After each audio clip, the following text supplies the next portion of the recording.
Hello दोस्तों, DA class में आपका स्वागत है। मैं संजीव कुमार क्लास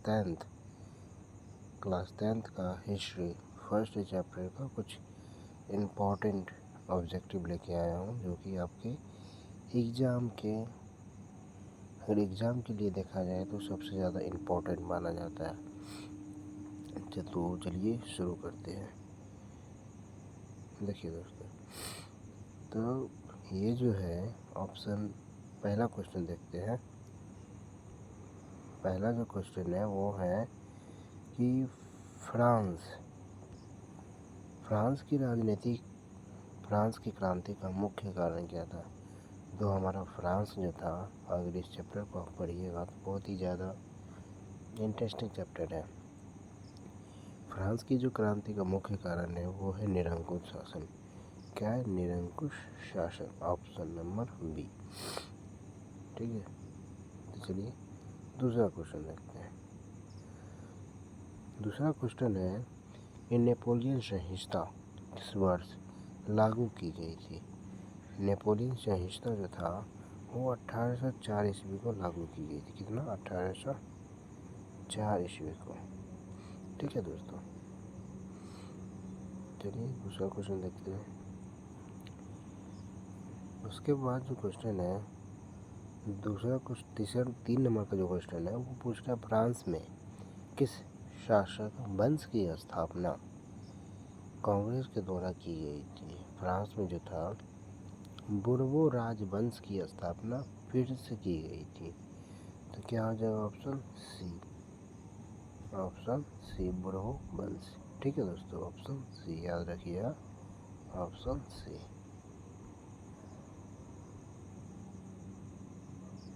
उसके बाद अगला क्वेश्चन देखते हैं, 4 नंबर। तो बोल रहे हैं वियना सम्मेलन का अध्यक्ष कौन था। तो वियना जो सम्मेलन था उसका जो अध्यक्ष था मेटरनिक था। कौन था दोस्तों? मेटरनिक। कौन था दोस्तों? मेटरनिक।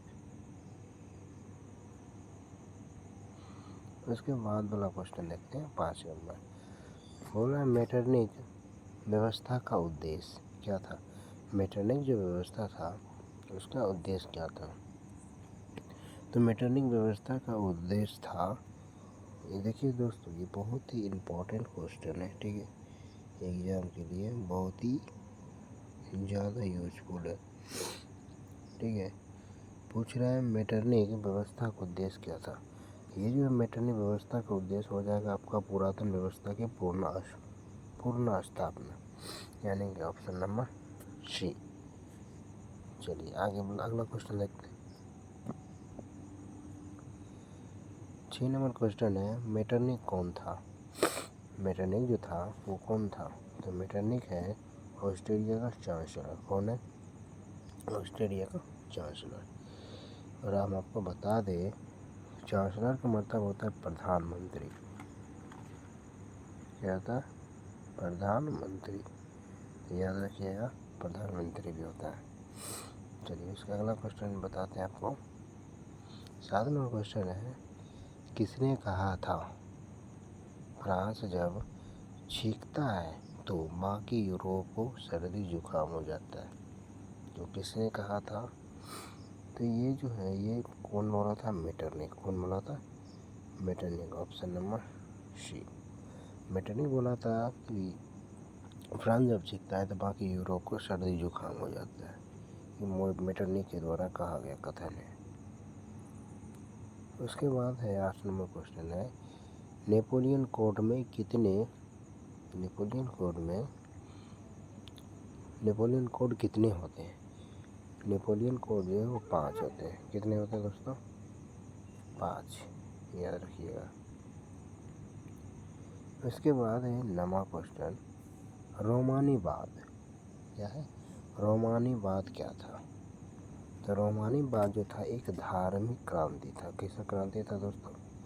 धार्मिक क्रांति। ठीक है, सॉरी दोस्तों यहाँ पे थोड़ा सा कट चुका है। धार्मिक क्रांति था, ऑप्शन नंबर डी। ठीक है, चलिए आगे देखते हैं दूसरा क्वेश्चन। 10 नंबर क्वेश्चन है, मरियान किस देश का राष्ट्रवाद का प्रतीक है? मरियान जो है किस देश के राष्ट्रवाद का प्रतीक माना जाता है? तो याद रखिएगा दोस्तों, मरियान जो है वो फ्रांस के राष्ट्रवाद का प्रतीक माना जाता है। किसका माना जाता है? फ्रांस का। Option number A. ठीक है, चलिए आगे देखते हैं। तो देखिए 11वां क्वेश्चन क्या बोल रहा है, राष्ट्रवाद की अवधारणा का जन्म किस घटना को माना जाता है?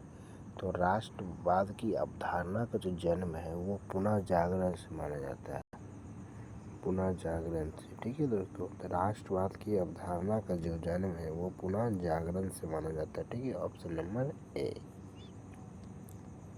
चलिए आगे बढ़ते हैं। दूसरा क्वेश्चन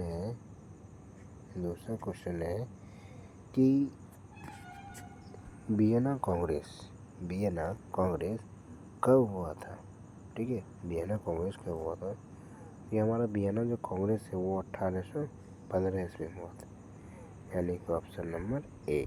ठीक है, चलिए दूसरा क्वेश्चन देखते हैं। उसके बाद 13 नंबर क्वेश्चन है, 1830 की क्रांति के बाद 1830 की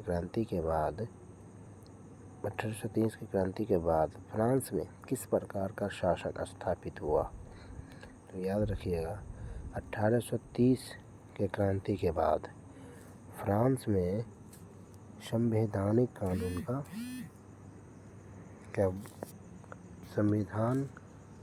संवैधानिक राजतंत्र की स्थापना हुई थी। ठीक है दोस्तों, संवैधानिक राजतंत्र की स्थापना की गई थी। ऑप्शन नंबर बी हो जाएगा। चलिए अगला क्वेश्चन देखते हैं, 14 नंबर। एक्ट ऑफ यूनियन क्या होगा दोस्तों? एक्ट ऑफ यूनियन किस वर्ष पारित हुआ था? ये हमारा एक्ट ऑफ यूनियन जो था वो हमारा 1707 ईस्वी को पारित हुआ, यानी कि ऑप्शन नंबर बी। ठीक है, चलिए आगे बढ़ते हैं। अगला क्वेश्चन है, यंग यूरोप का संस्थापक कौन था? यानी कि यंग यूरोप का संस्थापक कौन था? तो यंग यूरोप का जो संस्थापक था वो कौन था? मैजनी था। कौन था? मैजनी। ठीक है, यानी कि ऑप्शन नंबर ए। चलिए 16वां क्वेश्चन देखते हैं। 16वां नंबर क्या बोलता है, देखिए 16वां क्वेश्चन है, इटली के एकीकरण का मसीहा किसे कहा जाता है? इटली के एकीकरण का मसीहा किसे कहा जाता है? तो इटली के जो एकीकरण का मसीहा था कौन था? मैजनी ने। कौन था? मैजनी ने। चलिए नेक्स्ट क्वेश्चन देखते हैं। 17 नंबर का क्वेश्चन है, मैजनी का संबंध किस संगठन से था? तो मैजनी जो था उसका संबंध किससे था? कार्बोनारी। किससे था? कार्बोनारी। ठीक है, ऑप्शन नंबर बी। चलिए दोस्तों नेक्स्ट क्वेश्चन, किसने अपनी कूटनीति के बल पे इटली की समस्याओं को संपूर्ण यूरोप की समस्या बना दिया था? किसने बनाया था दोस्तों? तो मैजनी ने। मैजनी ने ही अकेले अपनी कूटनीति यानी कि अपने रणनीति के कारण छोटा सा समस्या को पूरे यूरोप की समस्या बना दिया था। कौन था वो? मैजनी ने। ठीक है दोस्तों, ऑप्शन नंबर सी। अगला क्वेश्चन देखते हैं। 19 नंबर क्वेश्चन है, काउंट काबू को विक्टर एमुलन ने किस पद पर नियुक्त किया था? तो काउंट काबू जो था उसको काउंट काबू को विक्टर एमुलन ने प्रधानमंत्री के पद पे नियुक्त किया था। कौन पद पे किया था दोस्तों? प्रधानमंत्री के पद पे, यानी कि ऑप्शन नंबर सी हो जाएगा। ठीक है, चलिए लास्ट क्वेश्चन देखते हैं। यंग इटली की संस्थापक किसे कहा जाता है? तो यंग इटली जो था उसका संस्थापक किसे कहा जाता है? बहुत ही इम्पोर्टेंट क्वेश्चन है एग्ज़ाम के नज़र से। ठीक है, तो आप लोग भूल से भी ये 20 क्वेश्चन ज़रूर अटेंड कीजिए, आपको एग्ज़ाम में ये क्वेश्चन ज़रूर देखने के लिए मिलेगा। तो ये जो था यंग इटली के संस्थापक, इसका आंसर हो जाएगा क्या, मैजनीन, ऑप्शन नंबर सी। तो इसी तरह से आप मेरे इस चैनल पे बने रहिए। अगर आप चाहते हैं कि हम आपको पहला चैप्टर का और भी शॉर्ट और लॉन्ग गेसिंग क्वेश्चन अगर हम आपको दें तो कमेंट करके ज़रूर बताइएगा। आपको नेक्स्ट वीडियो में इसका शॉर्ट और लॉन्ग क्वेश्चन दोनों मिल जाएगा। ठीक है दोस्तों, धन्यवाद।